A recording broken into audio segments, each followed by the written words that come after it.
gentlemen, this is Jared Rand, and welcome to the Global Guided Meditation Call for Saturday, April 27, 2024, a little after 3:15 p.m. Eastern. Maybe you've been around or you've witnessed family members who have lost someone and are grieving. They're grieving for their connection to the place in themselves where they feel safe in this universe and at home, loved, and at peace. When someone close to us dies, that feeling of safety and security is overturned. I encourage people to stay with what they are feeling with their grief. Now, our Western culture says, it's good that you're over it. Now you can start living life again. But our attachments to our loved ones are very deep, and grieving has to run its course. Just allow that pain of being human. Passage of time is healing. During this healing phase, surround and insulate yourself with love. You will grieve and go through all the emotional responses. Then there will come a moment when all of a sudden you awaken to the fact that the love you shared with that person is still here.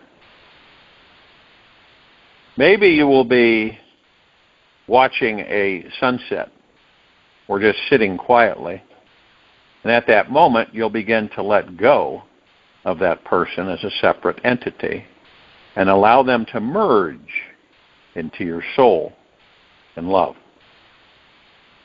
When you and another person enter into love together, you enter into a unitive moment that transcends death. You recognize that you feel enriched by everybody you have loved, instead of deprived by the loss of their form. You realize they continue to live in your heart. Everybody you have ever loved is part of the fabric of your being. And that is where grief gets transformed into a living, loving space in spiritual transcendence of the pain. Love transcends death. Still, to be that wisdom is different than knowing about it. Death is only a moment of transition. You know yourself to be your soul. You've gone through many, many, many deaths of your own, through many different incarnations. Those whom you are grieving for are also souls passing through deaths, and births. You identify with your own soul. You will be able to communicate with other souls, even though they are on a different plane. Which means you can communicate with those souls. So it's a communication that can go on as long as you, and even after, are in that body, and then you leave it.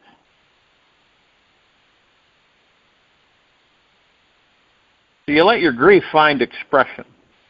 No false strength. Now is the time to sit quietly and speak to that loved one. In other words, a lot of people go to a gravesite, right? Or cemeteries. Now, see the difference there, the attachment of physical form. If you go to a cemetery, a lot of people will sit and talk to the grave. There's nothing there. Gone. Now, you could just be sitting somewhere, wherever you may be in nature, grocery store, somewhere, and just say, I'm going to have a conversation with so-and-so. And then when you understand that death is a reminder to live life fully. So when you look at Eastern traditions, the state of consciousness at the last moment of life is considered so crucial that you spend your whole life preparing for it.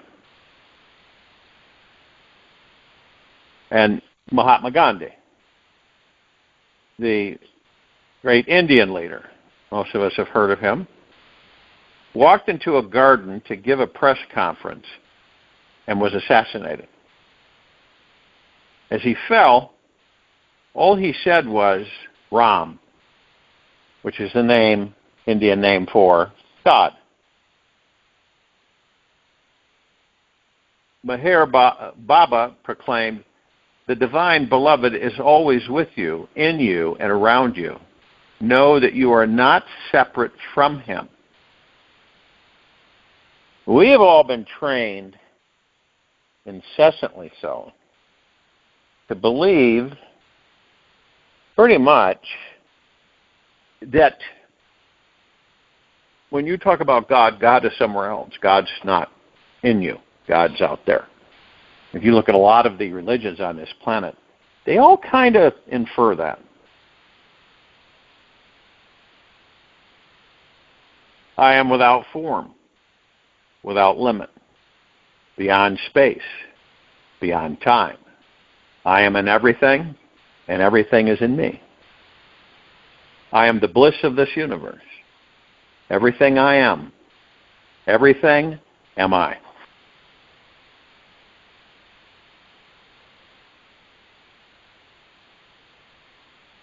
Some of you have heard of Aldous Huxley,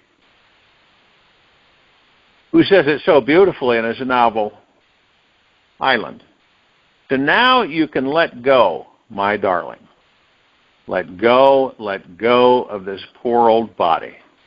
You don't need it anymore. Let it fall away from you. Leave it lying there like a pile of worn-out clothes. Go on, my darling. Go on into the light, into the peace, into the living peace of the clear light. So a lot of us go through this life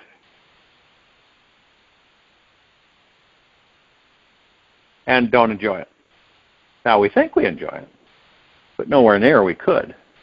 Making peace with death and being fully in the moment allows us to lose ourselves in love the love of the beauty and the awe of God made manifest, which is you, which is every one of us, in loving ourselves and everything else, the suffering, the pain, the joy.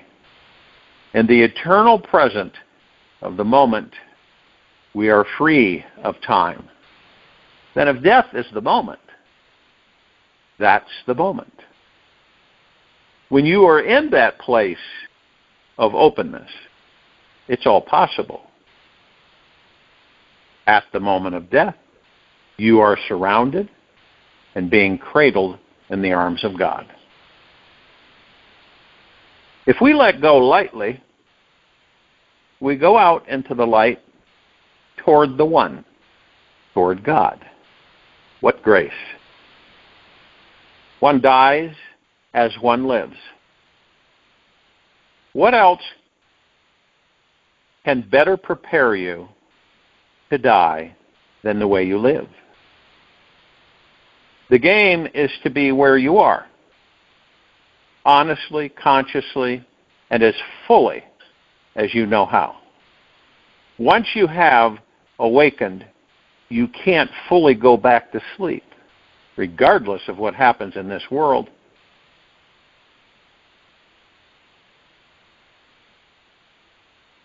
There comes a point where you really want to clean up your act. You start to look for the fire of purification. That's when it gets very interesting, because suddenly you're looking for those situations that push your buttons. You take a deeper look at the roles you play in your incarnation, your responsibilities to parents, children, country, religion, friends, yourself, and work on bringing them into harmony with your deeper being. Part of your relationship with yourself is taking responsibility for the care of your body and doing the things that promote good health. The body is the temple of the soul, the temple of your spirit. It is the vehicle for you to stay in this incarnation and become a fully conscious being. The vehicle for you to become one with God. Honor it. Take care of it.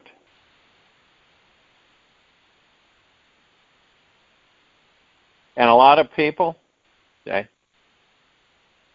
not fully conscious because they deal with their body, how they deal with their body. And then they end up paying a big price.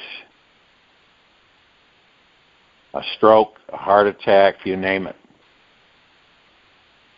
So this is why we talk so much about, on our reverse aging health call, we talk so much about the body, how to take care of it. Now, there's a lot of people on this planet that don't take care of it at all. And then a big surprise comes. As you quiet your mind, you begin to see the difference, the different components of your being, and which ones are out of harmony. For example, at times you can feel that your body is pulling on you. It's draining your energy.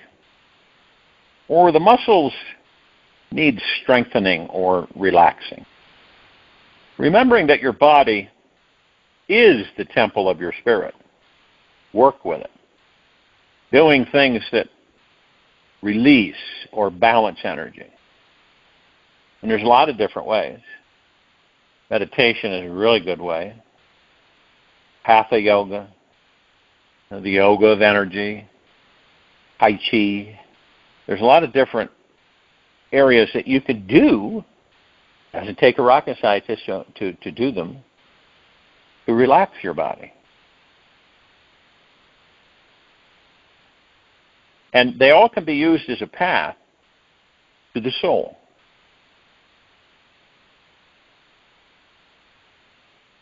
Forming an asana is basically talking to God.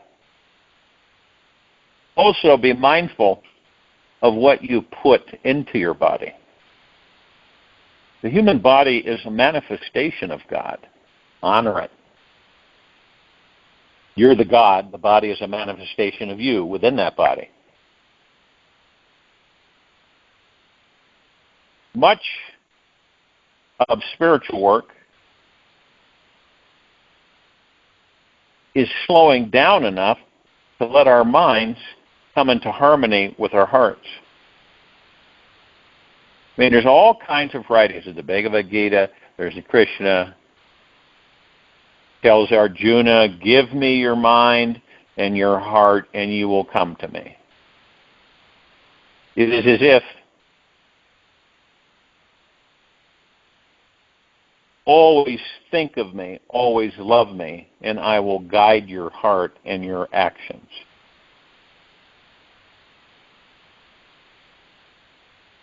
Being here now is experiential. When we are in the moment, time slows down. In this moment, we have all the time in this world. But don't waste a moment. When you really are who you really are is beyond time. When the enlightened one, Christ says, "Look, I am making all things new," it's the same as when you're living in the here and now and you start fresh in every new moment. When you're really in this moment, this is all there is. And the moment of death is just another moment. Now, there are times when each of us has to bear the unbearable. It may come as a physical pain, an illness, or emotional suffering of our own, of someone dear to us, or of the other sentient beings. Can we respond to suffering without closing down and still keep our hearts open? It's a question to ask ourselves. It seems almost instinctive to use our minds to protect our heart, to rationalize the suffering to avoid the pain or discomfort. But then you're cut off. You've cut yourself off from true compassion for yourself and others. Most of us armor our hearts when dealing with the immensity of the suffering that exists in this world. We look at all the people who are starving when we have just finished a big breakfast, and we turn away. We feel like there is nothing we can do, and we can't bear to see the suffering. Armoring the heart is the opposite of opening the heart, obviously. You know the feeling of loving another person. You know how that love feels or feeds you. Love is how we feed each other. But when we experience overwhelming suffering, we close our heart defensively. Our heart may feel protected and less vulnerable, but it is also deadened in the process. Armoring the heart cuts off the living spiritual interchange of energy that exists in this universe and that nourishes the spirit in all of us. We all fear suffering. People find this world scary because they become overwhelmed by the suffering around them, their own and everybody else's. In any major city in this country, there are homeless people sleeping in doorways. It's one thing to experience this wherever it may be. It doesn't have to be here in this country. It can be in India, China. It seems like half the population lives on the street in certain parts of the world.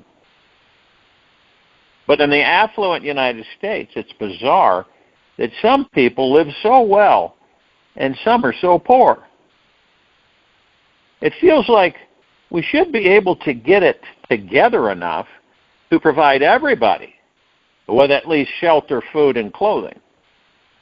Are we turning away because our minds are closing off our hearts to the suffering of others?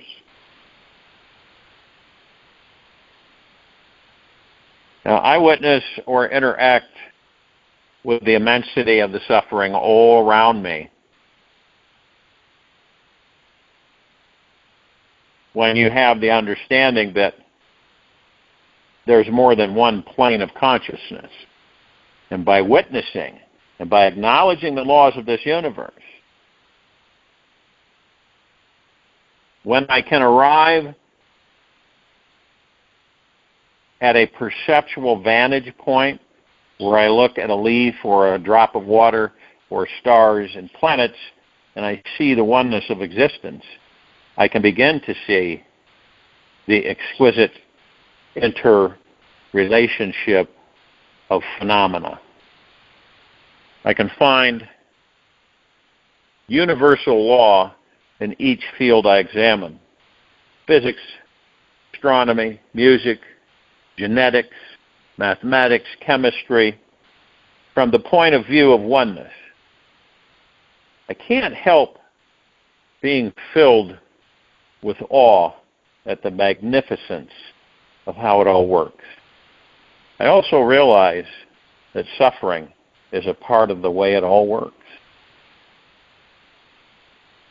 So a lot of people will ask, why in the heck is there suffering?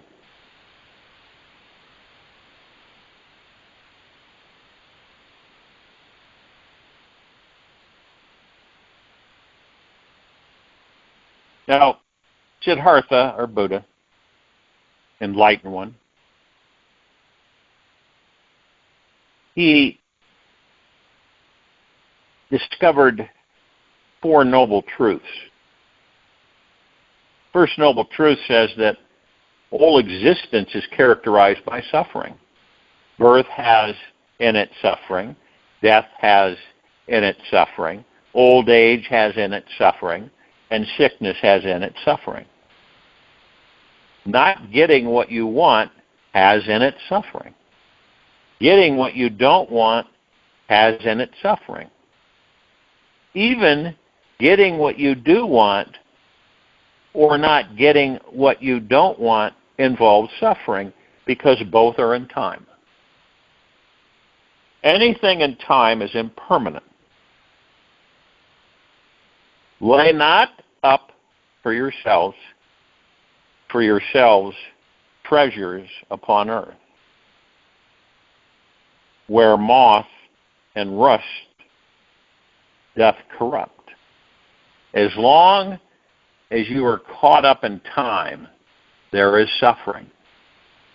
Now the second and third noble truths deal with the causes of suffering, which are the clinging of mind to attractions and aversion, and to a false sense of self. The fourth noble truth lays out the eightfold path to get free of suffering.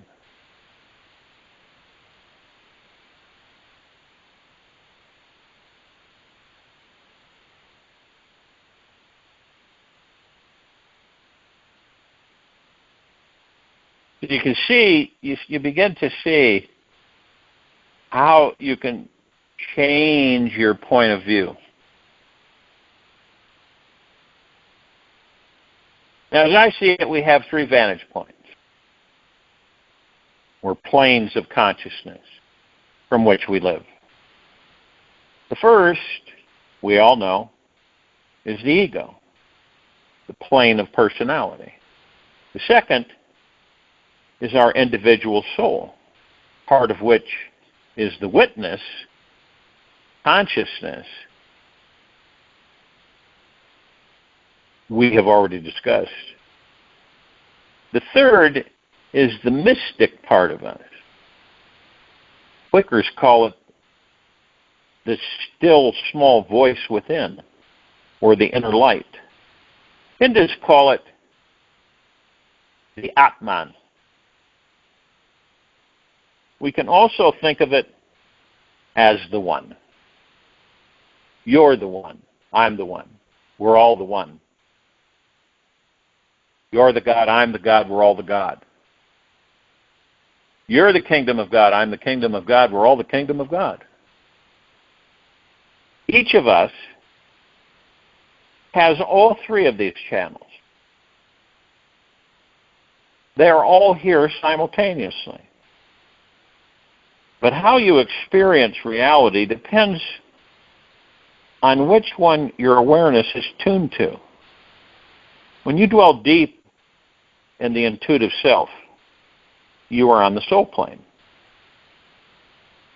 You follow that awareness and go in and in, you will come to God awareness, or to the Atma. The same awareness is in you and in me.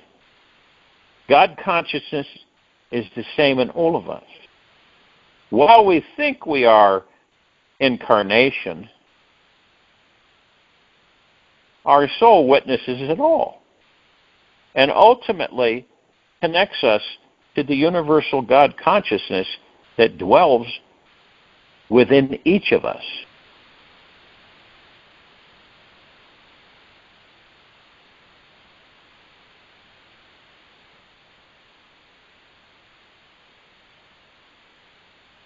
It's all perfect.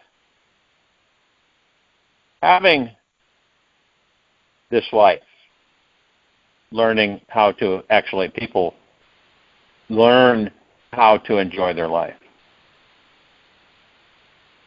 And you do come to trust the way that you exist in this universe. It's like knowing someone or somebody who lives a little farther up the mountain and can see farther than you can. The view from there is perfection. Not perfection as something to be achieved, but perfection in what is.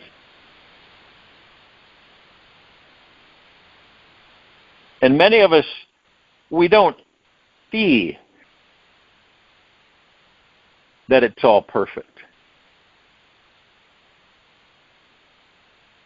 The art of life is to stay wide open and be vulnerable, yet at the same time to sit with the mystery and the awe and with the unbearable pain, to just be with it all.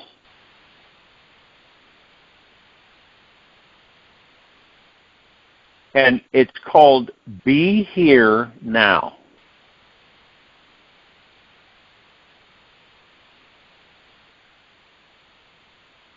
And being here now is just enough.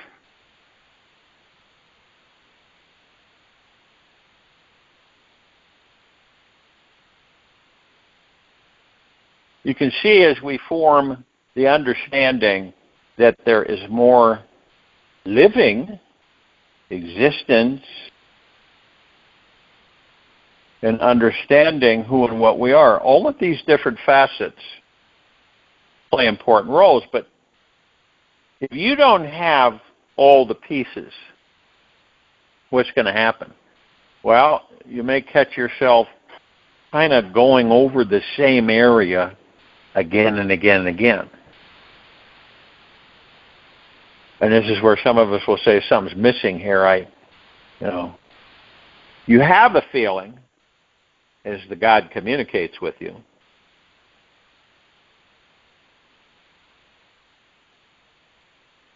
If any of us have had the grace to touch living spirit in our lifetime, we know it can be a challenge to translate it into action in this world. To put it another way, now that we know that home is where the heart is, literally, how do we live our lives in such a way as to deepen our spiritual connection? And as we know, there are many, many, many paths. Paths of prayer, of study, of redirecting bodily energies, of devotional singing, chant, so on and so forth. Many of us are strongly drawn to a path of what? Service. The kind of service designed to alleviate the suffering of our fellow beings. Service in deep harmony with the way of things. The Dharma. When it is guided by the heart, such service feels like making love with God.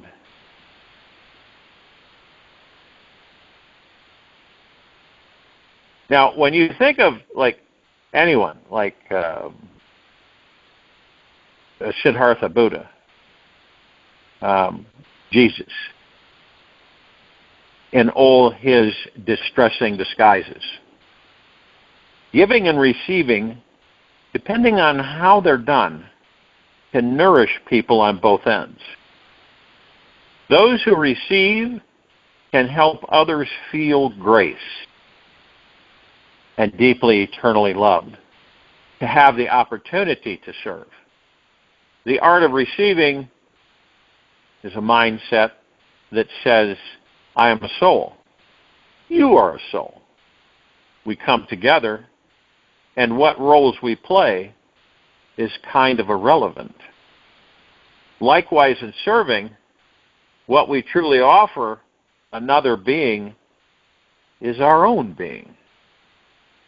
That is how true healing occurs. Our open heart allows the other person's heart to open. Then caregiving becomes a gift for everybody involved. Getting old, for example, can be a cause for more suffering. Or it can be a state of grace. People who have been fiercely independent say, I hate being independent. I hate being dependent, right? On the other hand, I see people who are old and frail and need to be taken care of, but who are not at odds with themselves. They are so graceful and loving in their dependency that everybody who is taking care of them ends up feeling taken care of too. So they feel like they're being taken care of.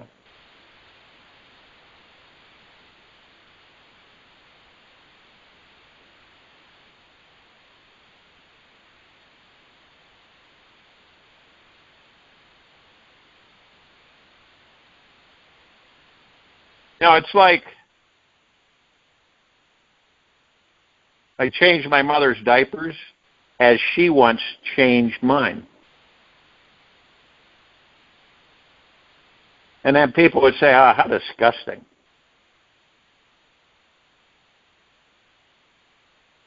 It wasn't disgusting at all. It was a beautiful completion of a cycle. Her mind had turned inward. She was radiantly happy, peaceful, and relaxed. This was a gal who in her life had found happiness only in outer things, and now was radiating inner joy. Something in her transformed. And she turned into this other being.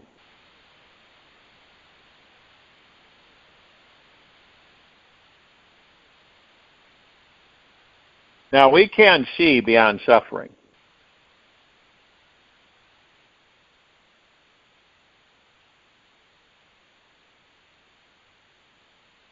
There's this clown, professional clown.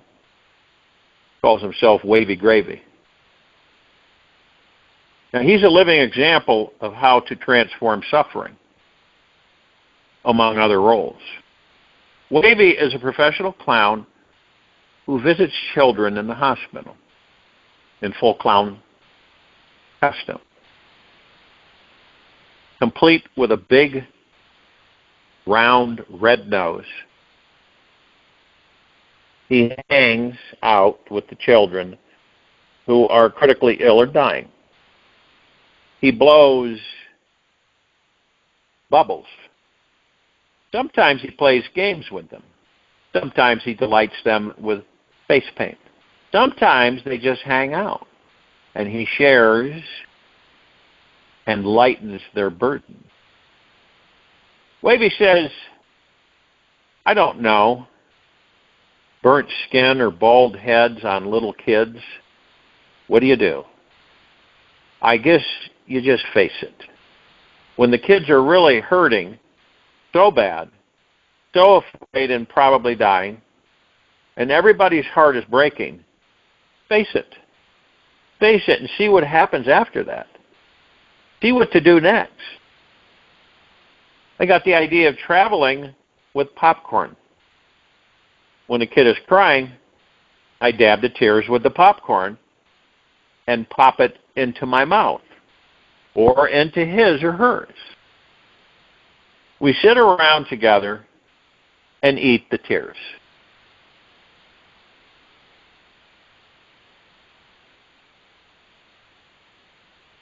So you begin to understand is that there's a lot of people that, well, they give, but then there's many that won't give because they're afraid of giving, because they've armor-cladded their hearts. But then there's people that are really adamant about what? Receiving.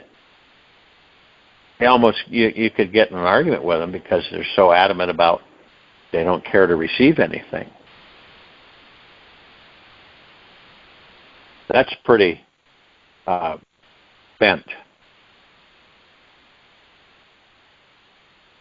We often feel helpless in the face of suffering, especially the suffering of those close to us.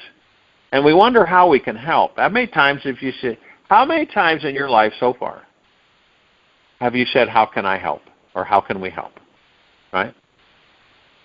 Simple acts of kindness are so meaningful. Like the quiet moments between people taking loving care of one another. Or the support and kindness of friends and family, expressing concern, offering help, prayers, and food. Food can be so much more than physical nourishment. Or perhaps you offer a flower from your garden. Or you just listen to the fears and feelings of someone who is suffering, so they know they are not alone. Sometimes just being there with an open heart and a presence grounded in peace and serenity is enough. These are reminders of grace that happen when we least expect them. Reminders that nourish our soul. And then we move to compassion. Bearing the unbearable is the deepest root of compassion in this world. When we bear what we think we cannot bear, who you think you are dies. You become compassion. You don't have compassion. You are compassion. True compassion goes beyond empathy to being with the experience of another. You become an instrument of compassion. Your own suffering, be it loss, failure, grief, or physical pain, hurts like hell.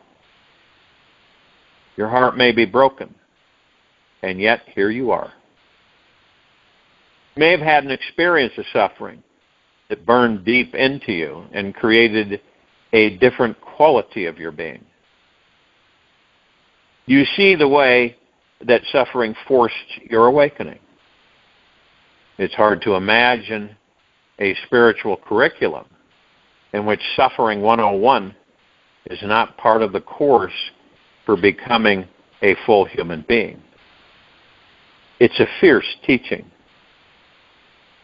Part of that teaching is beginning to see through or give up, seeking pleasure and avoiding pain. The pattern of desire and aversion that fastens you so intimately. the illusion of separation, otherwise known as Maya.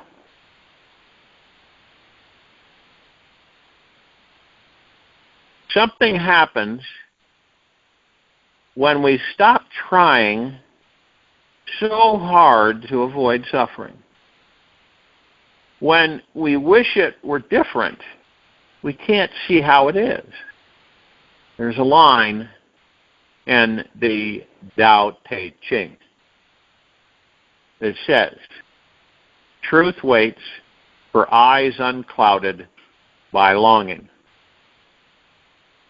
As you clear the mist of desire from your mirror, you start to reflect things as they are.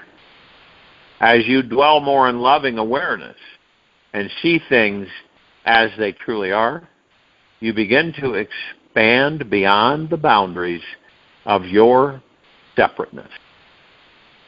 You start to experience the outer world in a way, a new way, so that instead of being in relationship to someone else, you become them. At that moment, the suffering of this universe is inside of you, not outside. True compassion arises out of the plane of consciousness where I am you, where you and I are one.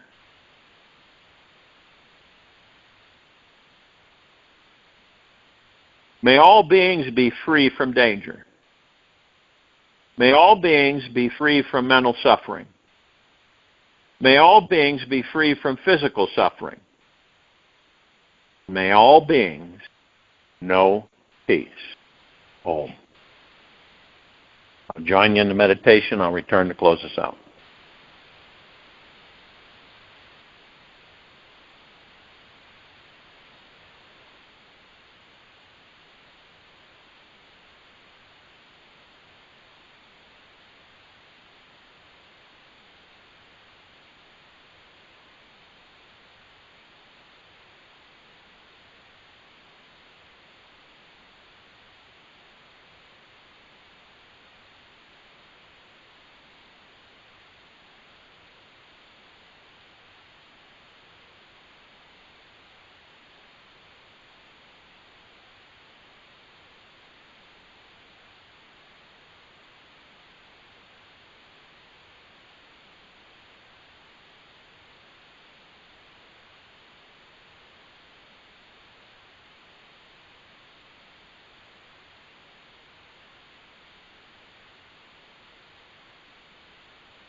Take an easy and slow breath in through the nose, and an easy and full breath out through the mouth. Remain still. Always trust yourself. Your inner guidance is strong, and it knows what is the right next step for you. Simply be still and listen. That small, quiet voice naturally arises inside. Follow the path that feels the most expansive, brings peace to your innermost being. Choice is the one that brings more joy into your heart, feeling deeply healing to your soul. So relax. Your beautiful heart always knows the way. Take this with you for the rest of the day, into the evening and night, and the following morning.